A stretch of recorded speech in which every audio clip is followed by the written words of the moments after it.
उपमुख्यमंत्री पदाची शपथ घेतल्यानंतर सुनेत्राताईंनी मंगळवारी मंत्रालयात जाऊन प्रत्यक्ष कार्यभार स्वीकारला।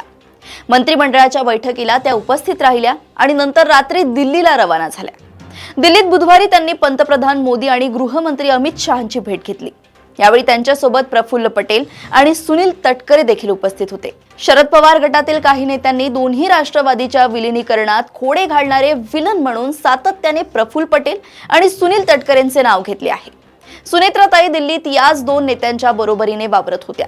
पंतप्रधानांना भेटण्यास जाण्यापूर्वी त्यांनी प्रफुल्ल पटेल यांच्या निवासस्थानी त्यांच्यासोबत चर्चा केली। विशेष म्हणजे पार्थ आणि जय हे दोघेही यावेळी उपस्थित होते। यातून नेमका काय संदेश जायचा तो त्यांनी दिला आहे। पंतप्रधान आणि गृहमंत्र्यांसोबत त्यांची राजकीय चर्चा कदाचित झाली नसावी, परंतु या पुढच्या काळात राष्ट्रवादी काँग्रेसचा दिल्लीतील मोर्चा पटेल तटकरेच सांभाळणार हे स्पष्ट दिसतंय। या दोन्ही नेत्यांचे भाजपच्या वरिष्ठांशी चांगले संबंध आहेत।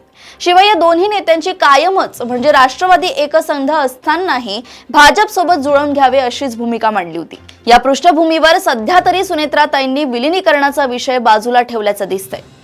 सुनेत्राताईंच्या पंतप्रधान आणि गृहमंत्र्यांसोबत झालेल्या भेटीनंतर पत्रकारांशी संवाद साधताना सुनील तटकरे यांनी विलीनीकरणाच्या संदर्भात आपली भूमिका अधिक स्पष्ट केली आहे। अजितदादांसह आम्ही सगळ्यांनी विकासाची भूमिका घेत भाजप सोबत जाण्याचा निर्णय घेतलाय। हा निर्णय ज्यांना मान्य आहे त्यांनी आमच्या सोबत यावे असे तटकरे म्हणाले।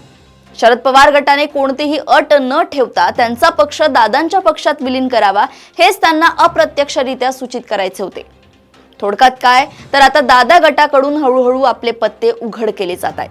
अशाच घडामोडी व अपडेट सोबत पुन्हा भेटूया देशोन्नती संपादकीयमध्ये। बघत रहा देशोन्नती। नमस्कार।